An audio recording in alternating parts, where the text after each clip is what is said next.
नमस्कार, मैं डॉक्टर आशीष कुमार श्रीवास्तव हूँ, सीनियर कंसल्टेंट न्यूरोसर्जन, दिल्ली में कार्यरत हूँ।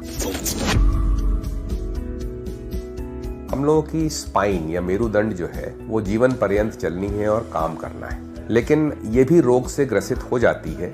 स्पाइनल कॉलम के रोग दो तरह के होते हैं। एक तो किसी विशिष्ट रोग के कारण खराब हो, जैसे ट्यूमर हो जाता है या एक्सीडेंट होकर चोट लग जाती है। ये तो हुए विशिष्ट कारण जिनके कारण स्पाइन को नुकसान होता है। दूसरे होते हैं जो आयु के अनुसार समय से घिसता है हमारा शरीर, उसका असर हमारी स्पाइन पे भी पड़ता है। इंग्लिश में इसको डिजेनरेशन कहा जाता है या डिजेनरेटिव डिजीज कहा जाता है। अब ये डिजेनरेटिव डिजीज धीरे धीरे करके हमारे जैसे जैसे हम अपना शरीर का प्रयोग करते हैं वैसे वैसे उत्पन्न होती हैं। हमारे शरीर का कोई भी अंग, विशेषकर स्पाइन, यदि डिजेनरेट कर जाए यानी कि घिसने लगे तो उसका फिर वापस नया कर पाना लगभग असंभव है। आपको ये भी पता होगा कि स्पाइन का जो कॉलम है, मेरुदंड जो है, उसके अंदर एक खोलनुमा पाइप होता है जिसके अंदर से हमारी स्पाइनल कॉर्ड और नसें जाती हैं, यानी कि मेरुरज्जा जाती है। ये स्पाइनल कॉर्ड और नसें अलग अलग स्तर पे नसों को हमारे शरीर में भेजती हैं। अब ये स्पष्ट है कि यदि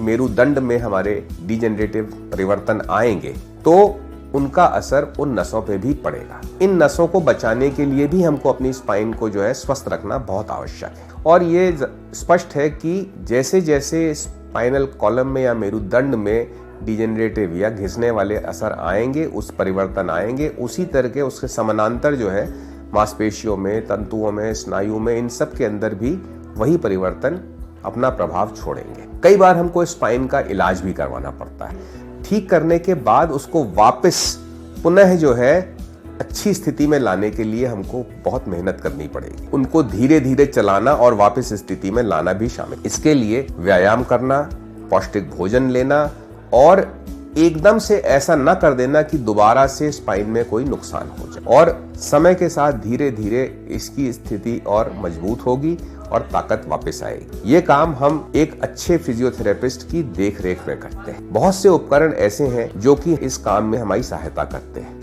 धन्यवाद।